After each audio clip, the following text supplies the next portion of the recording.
On your feet! Get them going!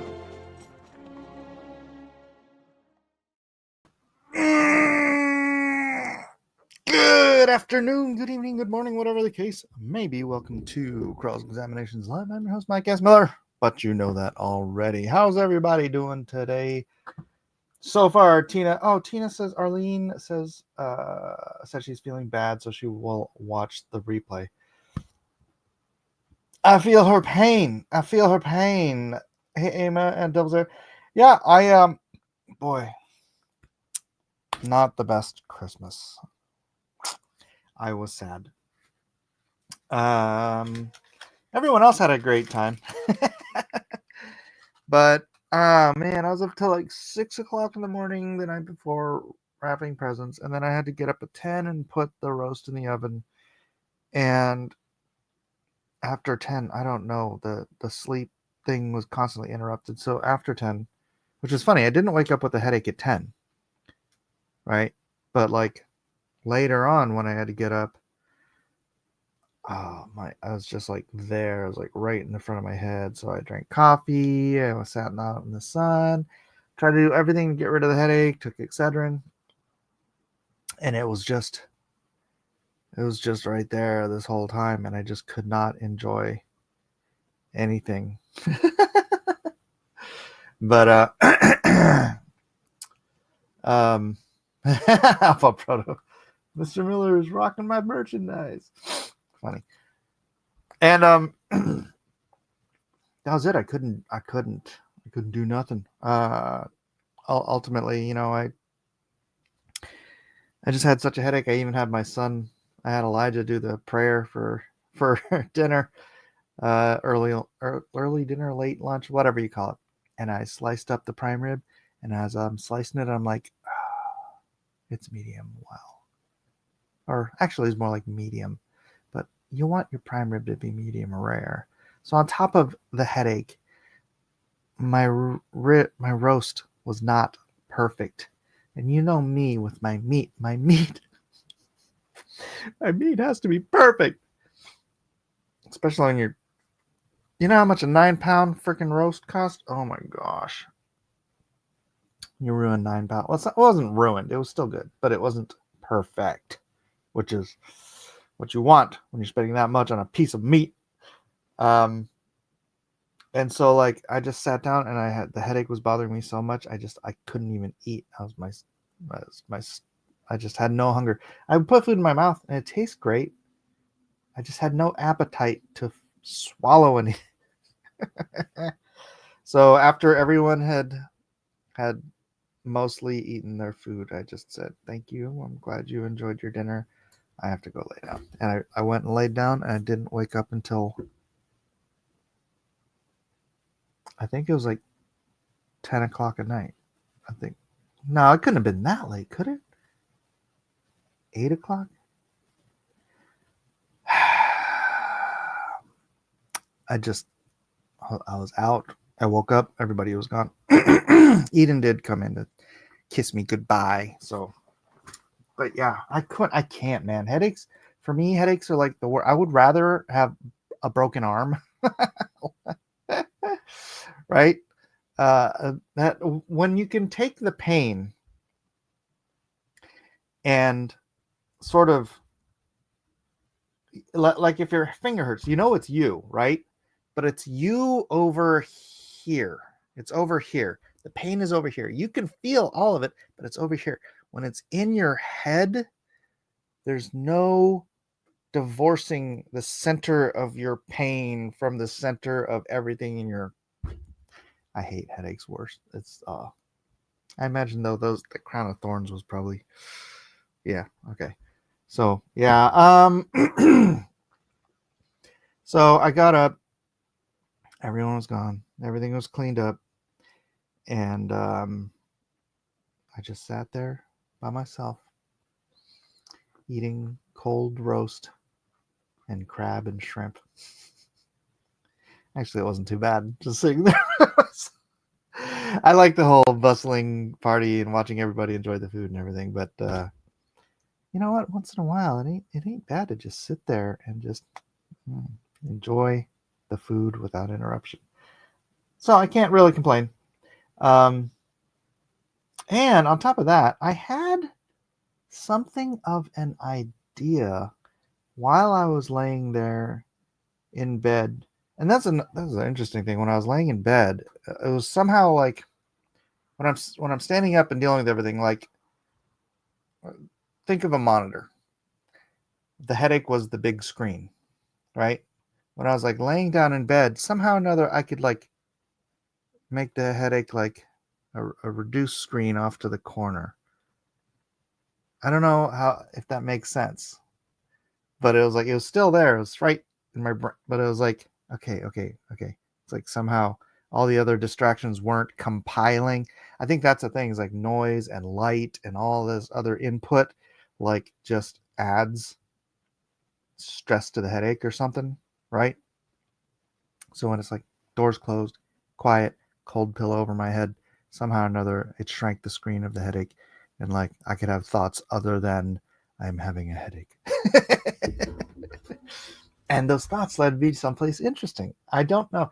Tell me, compartmentalize the suffering. Yes. Tell me if this is a silly idea, or if God gave me an idea worth chasing. Jesus freaks. For some reason, I was thinking about eBay, and I was thinking about my name on eBay. My name on eBay is Jesus Freak 101. I've had that account since 1997, something like that. It's early in the eBay years. 97, 98 maybe, I'm not sure, but 99, maybe 98, maybe 98. Yeah, Jesus Freak 101, but it's spelled Freek. So Jesus Freek 101. That's my eBay name. And I was thinking about that, and I was thinking somehow correlating, like, what if you had this name for like a super long time and you turned it into an intellectual property, right? I don't know why I have these thoughts. And then I thought about what would be a cool idea and fit into the Blacklist universe. Jesus Freaks. Where, remember the comic book Freaks from Malibu? My buddy Ben Herrera and my friend James Hudnall were the creators on that.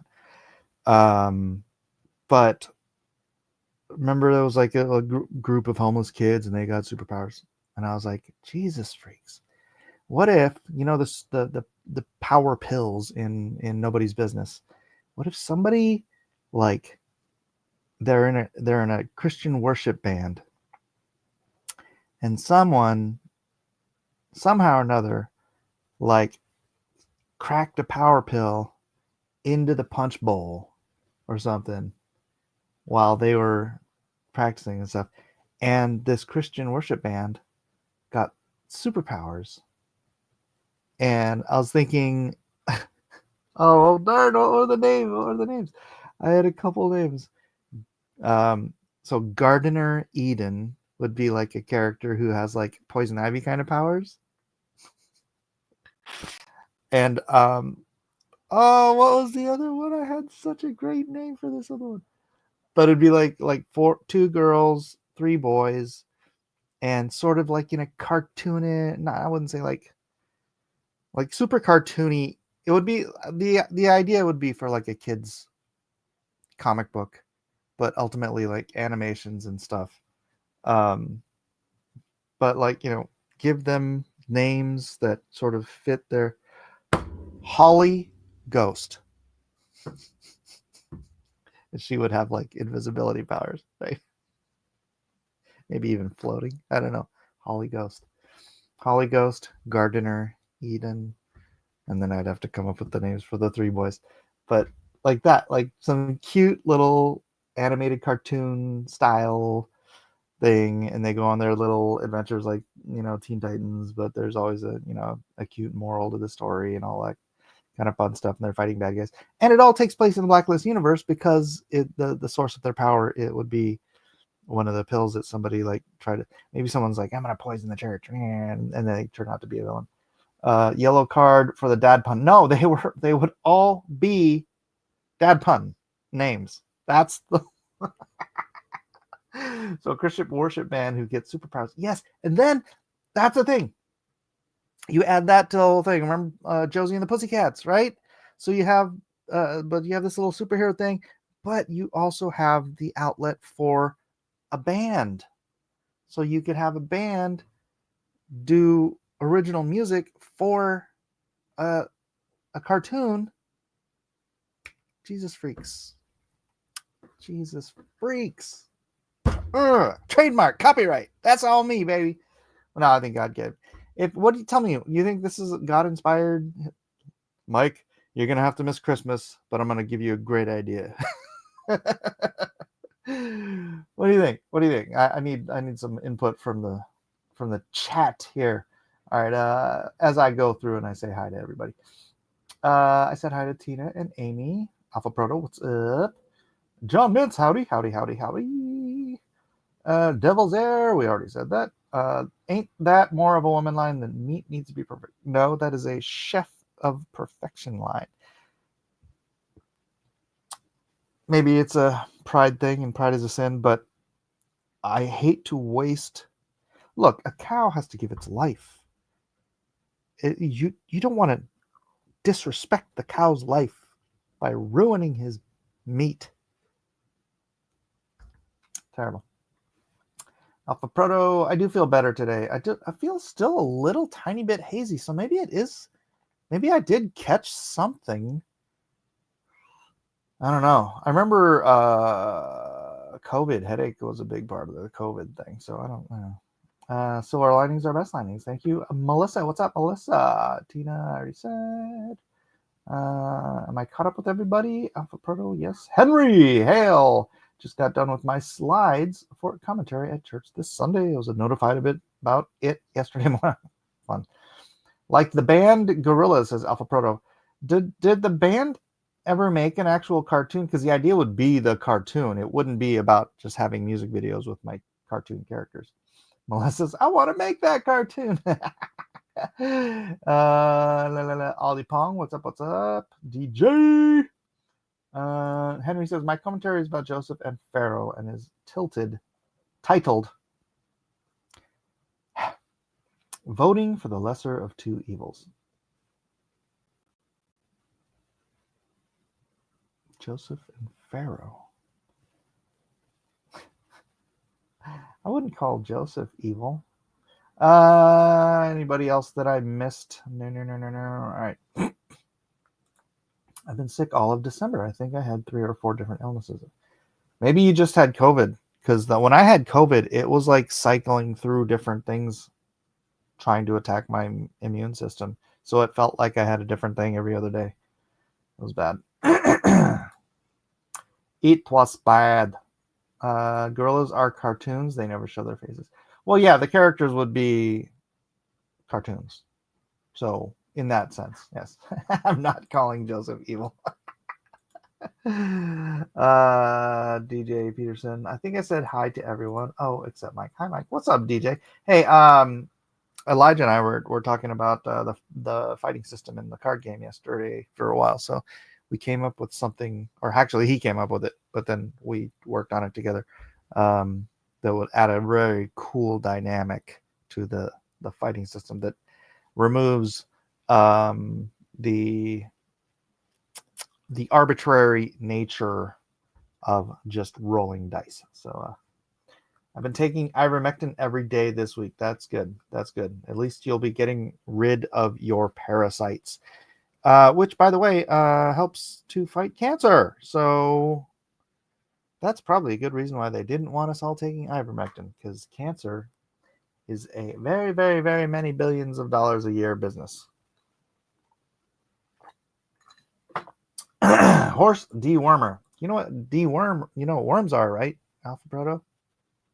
Parasites. It's an anti-parasitic. Parasites are bad. How do you get ivermectin? How do I get it? Well, I live in San Diego, so a friend of ours goes down to Mexico all the time, and they They just bring it back. Screw the law. Because doctors aren't supposed to, even though before COVID, a doctor would have written you a script for ivermectin at the drop of a hat. Now, the American Medical Association. I ordered mine at All Day Chemist. Is that a Canadian site? I've done that too. I've gotten prescriptions from Canada. That's a very simple process because you don't even need a prescription. Doctors don't make you healthy. They sell you drugs and treatments. That's right. Doctors are not trying to keep you healthy. They're trying to keep you feeling healthy. That's the difference. They service symptoms, not causes, right? So like my example is always my dyshydrotic eczema. 15 years going to doctors. What do they get? Let's treat the symptom. Let's treat the symptom. Let's treat the symptom. I go to one ancient Chinese, well, not a doctor. Well, I don't know if he would be a doctor, but he was a pharmacist. I go to one ancient Chinese pharmacist and he tells me to go on an elimination diet, and I discover it was seafood. Shellfish, specifically. But now, it doesn't matter. I ate crab and shrimp yesterday. I don't know if it was going on the carnivore diet and rebooting my immune system, or if I just outgrew the allergy, but I can eat shrimp and crab all day long now. Delicious. Doctors are pill pushers, correct. Prescriptions, we don't need no sneaky prescriptions. Be careful, your medication's not laced with fentanyl. Yeah. I'm treating it like high-end drug dealers. I know. Medicine man.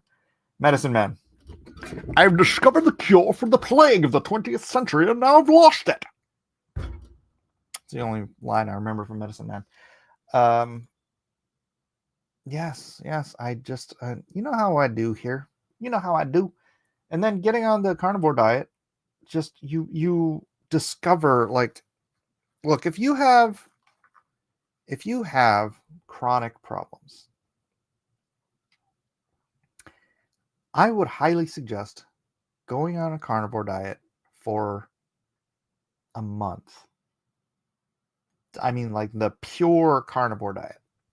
Meat, butter, eggs. If it comes from an animal, you can eat it because there's no allergens there. Go on that for a month and see if whatever your chronic problems are, if they go away. And if they do go away, then start looking for what causes those chronic problems. I wouldn't have discovered that potatoes were inflaming my arthritis, right? I don't know if they were causing my arthritis, but it would have hurt to do this. Actually, it would have hurt to do this. It's just my fingers. These two, my thumb and my, actually, it might have been these three, but I think it was just my thumb and this finger, were arthritic, and they're not anymore because, you see, potatoes are a nightshade vegetable, and no doctor ever told me that the cause of my pain might have been me eating potatoes. That's about what my diet is now, Mike. Have you found yourself freed of any chronic problems? My arthritis is gone. My rotator cuff healed. Haven't had a kidney stone since I went carnivore. What causes carnivore? I asked the doctor when I had a kidney stone. What causes? Oh, too much something in your urine, or calcium deposits. Oh, oxalates. No, none of that stuff you said, Doc. It was oxalates from eating vegetables that have high concentrations of oxalates, like spinach and kale and broccoli and beets.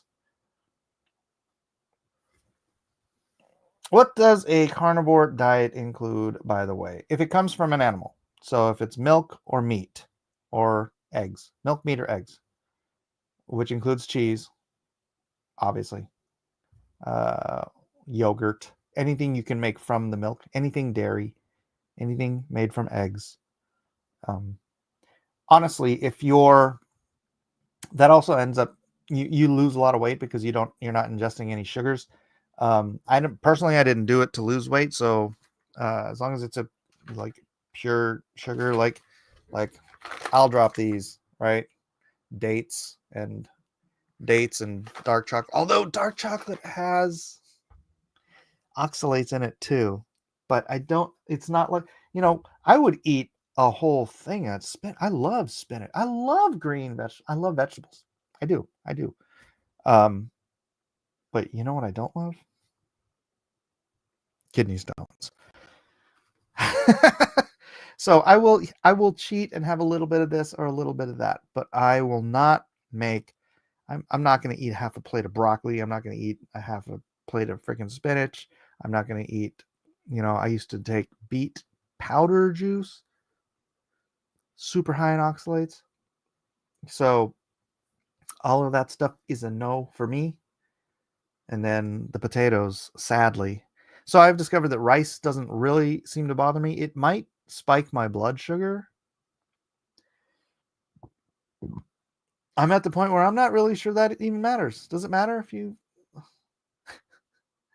not diabetic? Does it matter? I mean, going carnivore is supposed to reset your insulin sensitivity as well.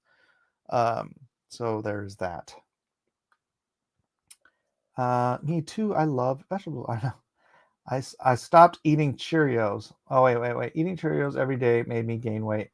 You mean eating a bowl full of carbohydrates for breakfast every day was making you gain weight? How? What? What are you talking about? How could these two things be aligned? No.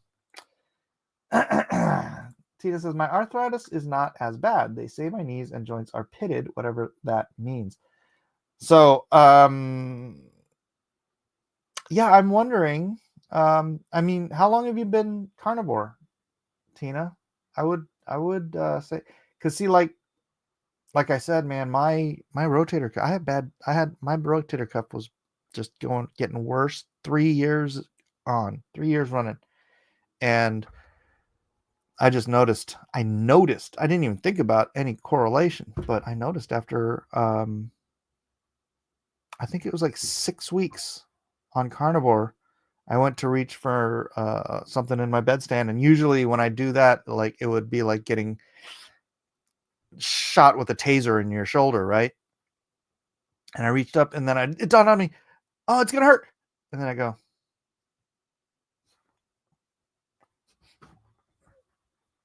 well, that doesn't hurt at all. And the only thing I changed was my diet, my carnivore diet. So, I eat a salad for lunch at work every day. Yeah, there's no oxalates or there's no or low oxalates in iceberg lettuce. So it's essentially crunchy water. So so I'll have like, generally speaking, like when I have a hamburger, I'll have it protein wrapped. So it's just like wrapped in lettuce, which honestly, I think it tastes better than having it on a bun because you're just like the meat. You can taste the meat. I need to gain weight, but I'm a bit underweight myself. I'm at the same weight since group 5. I don't know what group 5 is. If anyone would mind, could you say a prayer for my wife? We had to have one of the dogs put to sleep today, and it's been hard on her. Aw, man. Yeah, let's do that real quick. Lord, grief is a terrible thing, but it's part of everyone's life. Father, Dr. Admiral's wife is grieving the loss of their pet, their beloved family pet. And we just pray that you give her a blanket of comfort and just be with her and lift her spirits in this difficult time. In Jesus' name, amen. But the food pyramid, Cheerios. Mr. Miller's body is regenerating. Right. So that's what I'm wondering. Most of my life, my downfall is the extra sugar and cream I mix in my coffee. Other than that, well, the cream's not bad. The cream's good for you. The sugar is, yeah. Try allulose. Try allulose. Get it on. Like I said, it's the sugar that's in dates and in figs, and it is naturally occurring and is actually good for your blood. For your blood sugar, it's good for your insulin levels. So it's like, and it's 1/10 the calories, the carbohydrates, whatever it is, of table sugar. So allulose. Am I saying that right? Is it allulose? I know that just sounds like I'm saying something with simple truth. Allulose sugar. Yeah. Organic keto liquid sugar. Allulose is a low-calorie sugar substitute that occurs naturally in small amounts in foods like figs, raisins, and wheat. It's about 70% as sweet as regular sugar, but contains only about 10% of the calories, making it a popular choice for those looking to reduce sugar intake without sacrificing sweetness. So yeah, do that.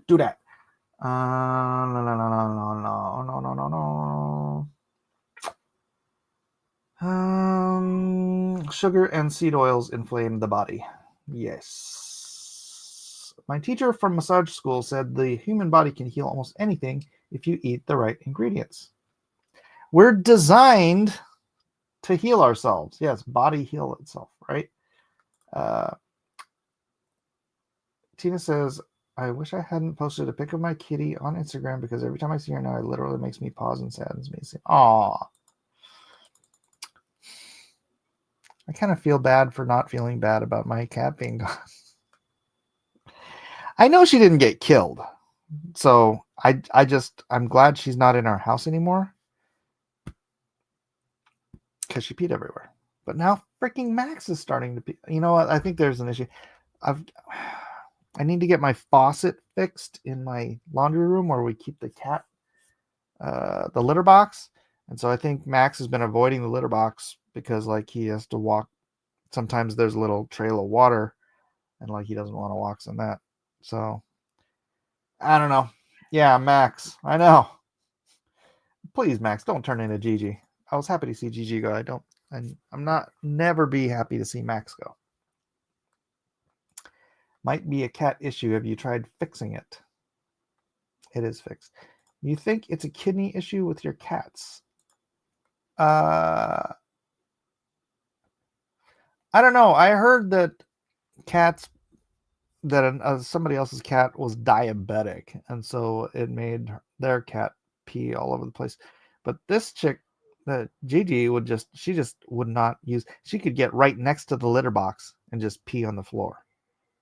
She just wouldn't go in the litter box. It was very, very frustrating.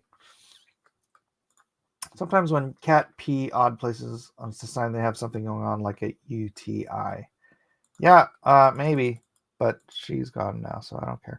And Max, my cat, has a thyroid issue and he pees all the time. Max doesn't pee all the time. He's just I don't want to have this conversation. Let's go to the Bible. King James Bible Online. Okay, that's enough. Boys and girls, please stop with the cat peeing conversation. I'm over it. I don't want to have this discussion anymore. Oh boy. Dark Admiral says, Mike, I'm going to try the allulose. I switched from sugar to agave syrup in my coffee. I did some research, and the allulose supposedly doesn't have an aftertaste, so I'm going to give it a try. Yeah, I like agave. I actually like it. You're in good spirits today, Mike.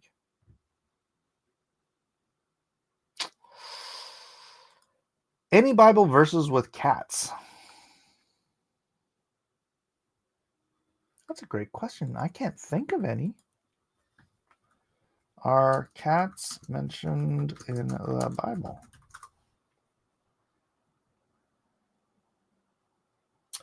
Cats are not directly mentioned in the Protestant Bible.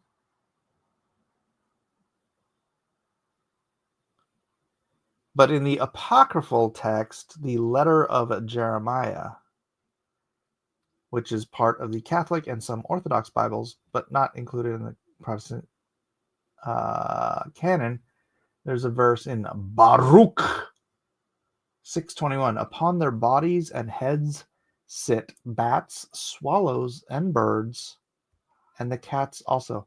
Okay, swallows are birds. Maybe that's why it wasn't included in the Protestant canon. Wait, are swallows suddenly not birds? I'm fairly certain. I was pretty adept bird studier in my youth for some. Well, I know why, because a friend of mine was. And from my understanding, swallows are, in fact, birds. So swallows and birds. Interesting. Cats are not mentioned in the Bible at all. Not in ours. In Joe's.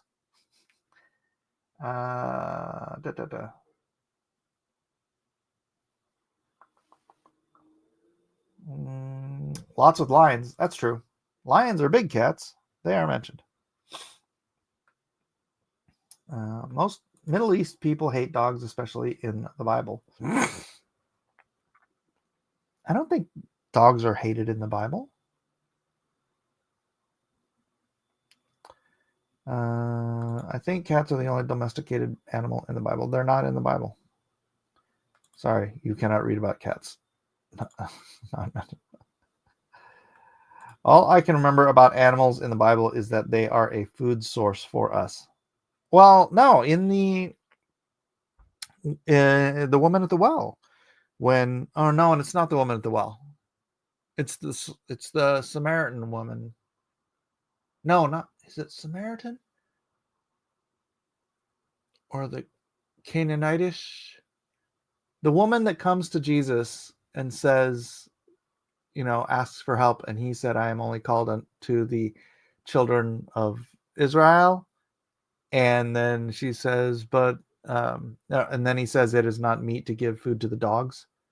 And then she says, "But even the dogs eat of the children." And the word she uses is puppies. And I think it's the word he uses actually means puppies, which means the dogs in the household. So there would be dogs in the household eating food that falls from the children's laps. And Jesus did confirm that idea. So there is a mention of animals as pets, indirectly, but fairly directly, I think. And that donkey's talking. Sure.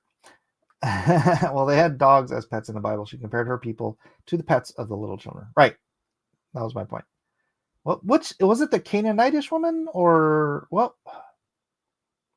It wasn't the woman at the well, who I always think of as the Samaritan. Is she the Samaritan woman? I forget. Sorry. The dogs weren't fans of Jezebel. Yeah, they were. They ate her up. Oh, too soon? Too soon. And another Middle East-based religious hates dogs. You know the one, Mike. I know the one. I don't hate dogs. I'm not. If you can have a dog outside, that's the thing. I don't even want to pick up its poop outside. I don't want to pick up an animal's poop. And the nice thing about litter boxes, you can use a scooper, shake it off, put it in a bag. You never touching poop. Not a fan. But let's instead share the Bible, and then let me see if our good friend Edwin is around. Edwin.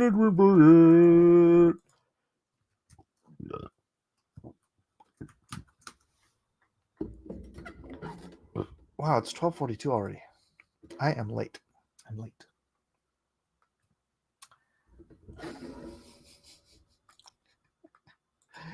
They ate her up. I kill me. Okay, let's get to the Bible.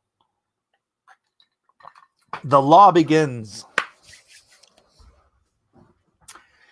Now these are the judgments which thou shalt set before them. If thou buy an Hebrew servant, 6 years shall he serve, and in the 7th he shall go out free for nothing. It's indentured servitude, basically. But it has a time limit. Only 6 years. You can only be a slave for 6 years if you're a Hebrew buying another Hebrew. And if he came in by himself, he shall go out by himself. If he were married, then his wife shall go out with him. If his master have given him a wife, and she have borne him sons or daughters, the wife and her children shall be her master's, and he shall go out by herself. I get the feeling he would stay. And if the servant shall plainly say, I love my master, my wife, and my children, I will not go out free. Then his master shall bring him unto the judges, and he shall also bring him to the door. This is a whole process here, right? There's judges, and then there's proof that you have chosen to be what's called a bond servant, which is a life slave, which is what we're called to be under Christ, right? And so what they do is they'd get earrings. You'd go to the door, you'd have an awl nailed through your ear. In other words, they'd pierce your ear, and it wasn't just, I sincerely doubt they just left it there, but you'd get an earring to show that you had bonded yourself by your own will out of the love you have for your master and your family to stay as part of that household forever. Otherwise you could peace. And if a man shall sell his daughter to be a maidservant, she shall not go out as the manservants do. If a man shall sell his daughter to be a maidservant, she shall not go out as the manservants do. If she please not her master, who hath betrothed her to himself, then shall he let her be redeemed, free. To sell her to a strange nation he shall have no power, seeing that he hath dealt deceitfully with her. So, if a man sell his daughter to be a maidservant. Oh, okay, so if he sells his daughter to be a slave, she shall not go out as menservants do. This is what I don't understand. She shall not go out as menservants do. What do you mean go out? What does go out mean? Let's look this up. BlueLetterBible.org, Exodus 21.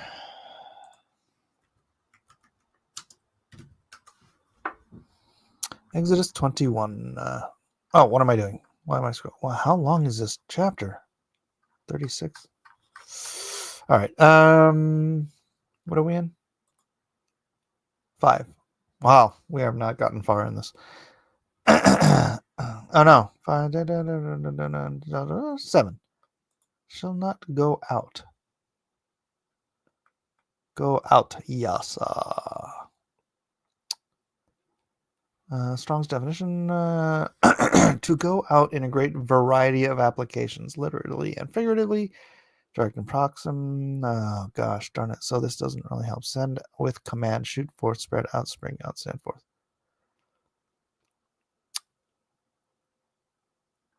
All right, to bring forth grass, bring forth, went out. All right, that doesn't help me. I'm wondering if there's some context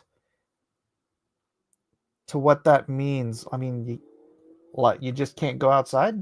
I'm sure you can go outside. Out like to work and stuff like men did back then. Maybe that's right. Maybe. I love Blue Letter. You can just jump from translation to find meaning. Yeah. You don't just use a girl for years and then throw her unprotected into the world that way. I believe the family is required to either adopt the girl or marry her to someone in the household. Oh, interesting. Okay, yeah, I wonder what the Mishnah would say.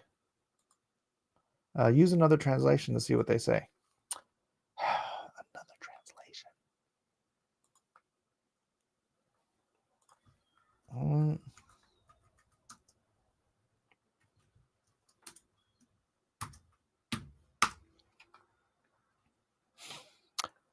Bible Gateway.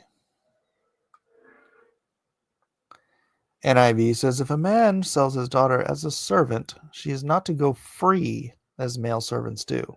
If she does not please the master who has selected her for himself, he must let her be redeemed. He has no right to sell her to foreigners because he has broken faith with her. If he selects her for his son, he must grant her rights of a daughter. If he marries another woman, he must not deprive the first one of her food, clothing, and marital rights. I think that's, in 8. If she please not her master who had betrothed him to himself, redeemed and sell her to a stranger, she shall have no. Oh, then 9. And if he had betrothed her unto his son, he shall deal with her after the manner of daughters. If he take him another wife, her food, her raiment, her duty of marriage shall he not diminish. All right, I think that in context makes sense. And if he do not these 3 unto her, then she shall go out free without money.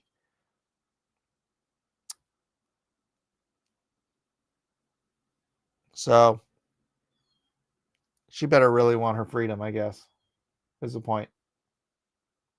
No divorcing for money. And he that smiteth a man so that he die shall be surely put to death for death. And if a man lie not in wait, but God deliver him into his hand, then I will appoint thee a place whither he shall flee. Ow. Sorry. I think that means that is a, what would you call that? Accidental death, right? And then he can go to they haven't set up refuge cities yet. So that's probably later in the law when there's refuge cities after they have, is basically after they have the promised land, there's refuge cities where people who if they kill someone, again, like it's an accident, they can go to a refuge city, and then the family, if they get there before the family gets to them, basically to lynch them, right? Basically to extract the life for a life.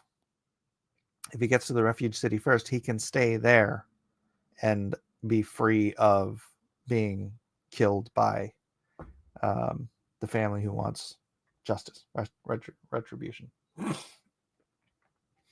But if a man come presumptuously upon his neighbor to slay him with guile, thou shalt take him from mine altar, that he may die.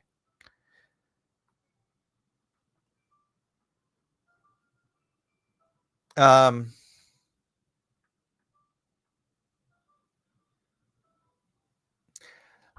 remember this. Who was it in Samuel who goes to the temple and grabs hold of the altar because he knows he's guilty of something deserving death, and then David has him pulled down from the altar to kill him, just like this, just in here. But this is obviously way before. I'm like asking you guys, and then I have to wait for 30 seconds for you. All right, I'll move on. And then he that smiteth his father or his mother shall surely be put to death.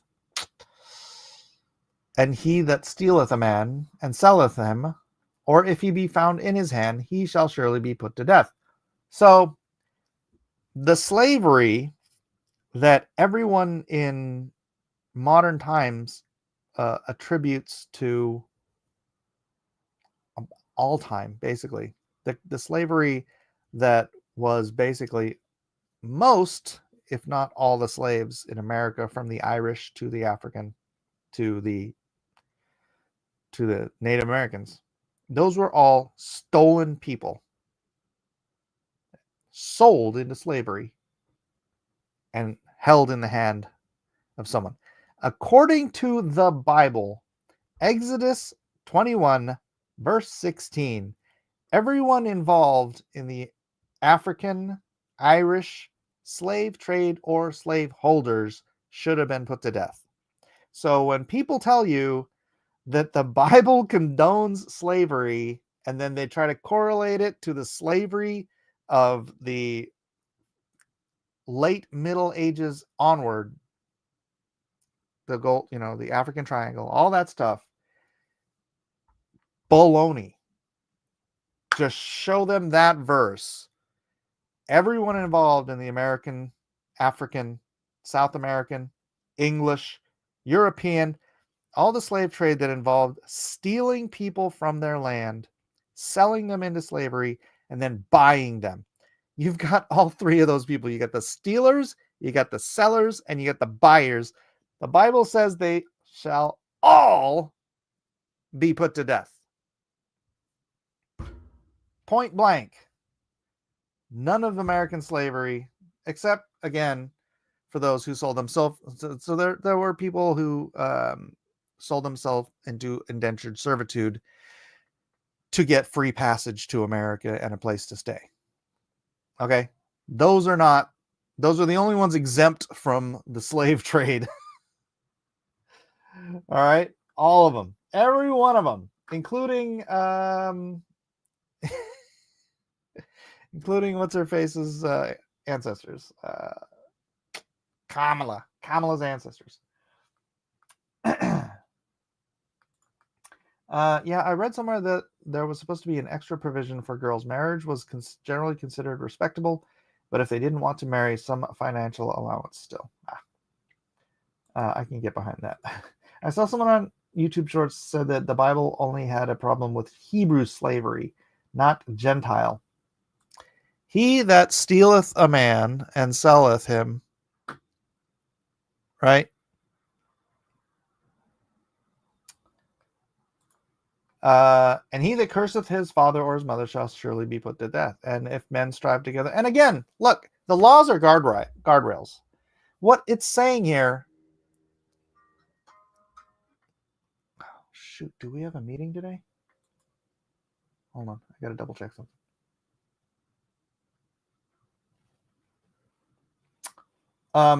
What it's saying here is that all this stuff is wrong. We may not be under the law, but the law is still real, or the law is still true, right? The penalty for that, see, that's the reason we're not under the law is that a law is only enforceable through penalty. And our penalty has been taken from us, or not taken from us. Our penalty has been, I don't think we have a meeting today. Our penalty has been paid. That's why we are not under the law. Our speeding tickets, our everything, our penalty has been paid, so we are not under the law. That doesn't mean the law is not still true and right. So cursing your father or mother, okay, you won't be put to death for it. But it's still wrong. Stealing men, selling them, and buying them is still wrong. All right, let's get through this because we only have 10 minutes. If men strive together, and one smiteth another with a stone or with his fist, and he die not, but keepeth his bed. In other words, he's crippled or, injured to the point where he's bedridden. If he rise again and walk abroad upon his staff, then shall he that smote him be quit. Only he shall pay for the loss of his time, and shall cause him to be thoroughly healed. Is that pain and suffering? Or is that just like... it is what it is. It's what it cost. And if a man smite his servant or his maid with a rod, and he die under his hand, he shall surely be punished. Notwithstanding, if he continue a day or two, he shall not be punished, for he is his money. If men strive and hurt a woman with child, so that her fruit depart from her, yet no mischief follow, he shall surely be punished according to the woman's husband, according as the woman's husband will lay upon him, and he shall pay as the judges determine. And if any mischief follow, then thou shalt give life for life. See, I don't quite understand that. I know some people try to say that this means a miscarriage, her fruit depart from her, but then what is the if any mischief follow?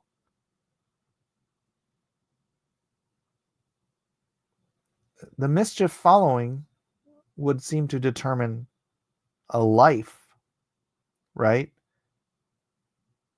So the fruit depart from her, is that, I wonder what mischief means. 22.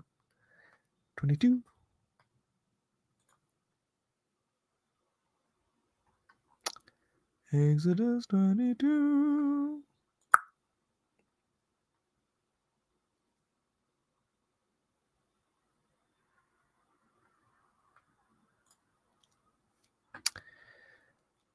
Harm.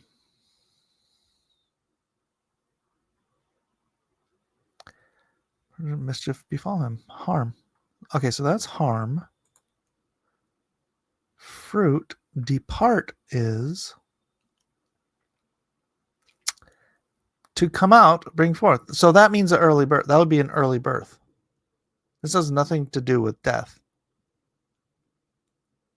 So up here, to bear out, to be begotten, to be born. Break out, bring forth. Okay. So, okay, anybody who thinks that means miscarriage is wrong. So this can't mean miscarriage.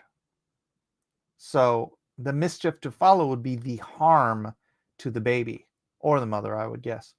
So if you strive with a woman and she, her fruit depart from her, which means she goes into early labor, or something to that effect, and yet no mischief follow, meaning neither the mother nor the child are hurt, then he will still be punished according to the husband. But if any harm follow, then thou shalt give life for life. So to the mother or the baby die, you kill the guy that caused it. That makes sense. Eye for eye, tooth for tooth, hand for hand, foot for foot, burning for burning, wound for wound, stripe for stripe.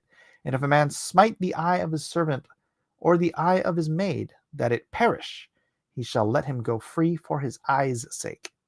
And if he smite out his manservant's tooth or his maidservant's tooth, he shall let him go free for his tooth's sake. If an ox gore a man or a woman that they die, then the ox shall surely stoned, and his flesh shall not be eaten, but the owner of the fox shall be quit. This is curious. I wonder if this is a presumption because the flesh is not to be eaten, and that's a lot of flesh on an ox. I wonder if it's a presumption that there's something wrong with the ox that it would do that.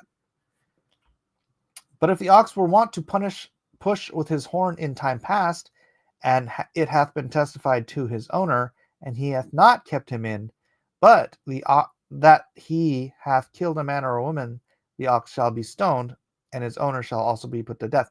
So see, if these are the two are the same thing, right? Then it seems like, well,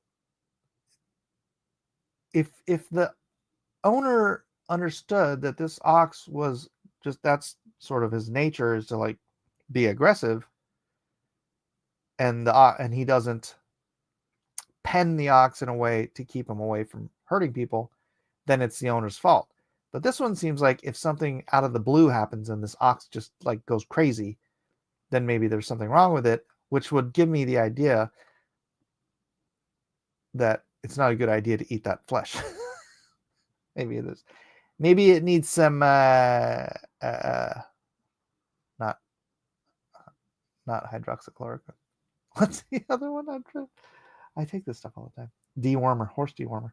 Anyway, if there be laid on him a sum of money, then he shall give for the ransom of his life whatsoever is laid upon him. In other words, he can buy his way out of being put to death. Whether he have gored a son or have gored a daughter, according to this judgment shall it be done unto him. Oof. If the ox shall push a manservant or maidservant, he shall give unto their master 30 shekels of silver, and the ox shall be stoned. Isn't that funny? The price of Christ's betrayal was the price of a manservant. 30 pieces of silver. And if a man shall open a pit, or if a man shall dig a pit and not cover it, and an ox or an ass fall therein, the owner of the pit shall make it good, and give money unto the owner of them, and the dead beast shall be his. You break it, you bought it. That comes straight out of the Bible. You break it, you bought it. And if one man's ox hurt another's, that he die, then they shall sell the live ox and divide the money of it, and the dead ox also shall they divide. Easy peasy Japanesey. Or if it be known that the ox hath used to push in times past, if that's an aggressive ox, and the owner hath not kept him in, he shall surely pay ox for ox, and the dead shall be his own. He shall pay ox for ox. So he's got to give the other guy the living ox, and he gets the dead ox. That's interesting. Well, I know a lot of us don't deal with a lot of ox anymore. So that's a lot of, like mad cow disease. Right. I'm like, thank you, Dark Admiral. We talked about it earlier. Words are hard. Words don't like to stay in my brain. They like to just flitter about, and like if I catch one, it works. But that's just what it is. What up, Lady Celtic Moon? We almost done. Howdy, y'all. Hello. Welcome. Whacked 'em. What should I do with my ox, though? Milk it. Make some nice ox cheese. Wait, is it a male ox? Don't milk it if it's a male ox.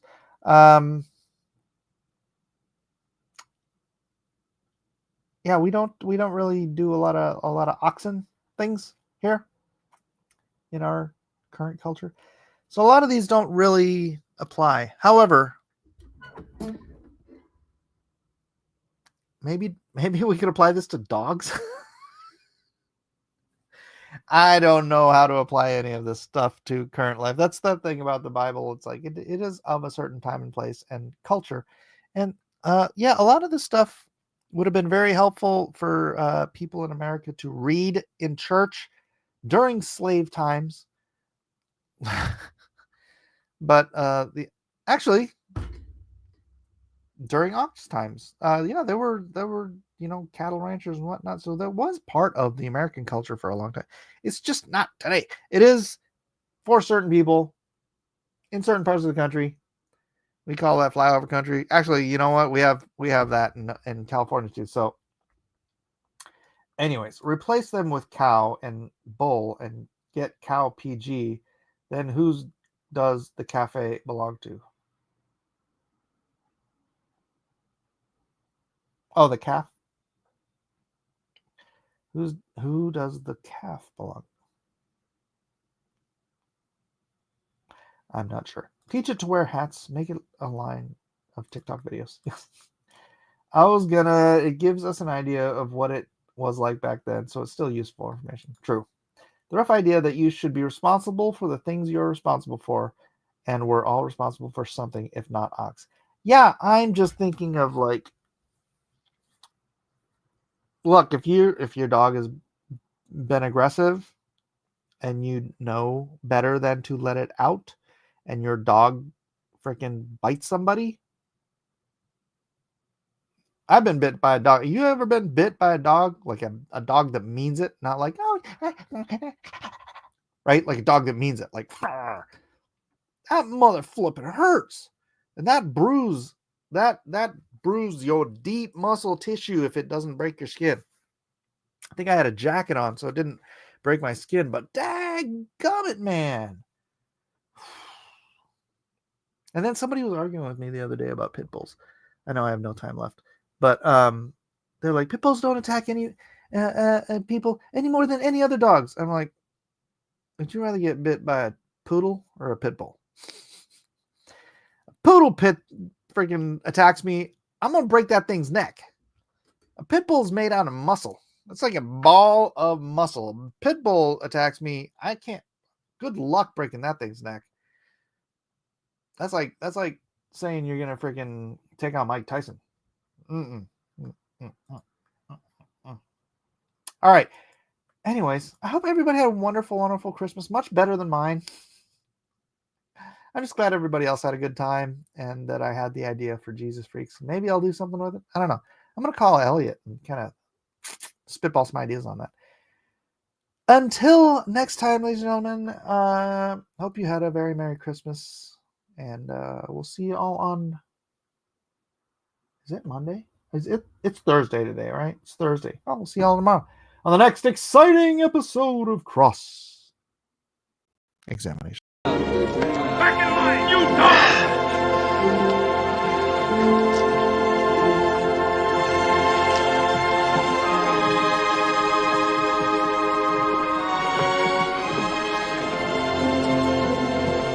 On your feet!